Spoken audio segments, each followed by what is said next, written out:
Discussions by our Honorable Party President Shri Naveen Patnaik ji with the party's senior leaders, Political Affairs Committee and MPs, the Biju Janata Dal has decided to abstain from the vice presidential elections tomorrow.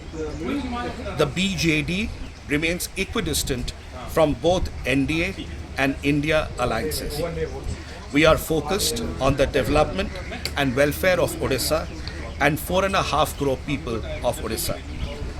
हमारे माननीय party के अध्यक्ष श्री नवीन पटनायक जी ने हमारे party के वरिष्ठ नेतागण, political affairs committee के सदस्य और पॉलिटिकल अफेयर्स कमेटी और सांसदों से विचार विमर्श करने के बाद बीजू जनता दल ने ये निर्णय लिया है कि कल के उपराष्ट्रपति चुनावों में बीजू जनता दल एब्सटेन करेगी।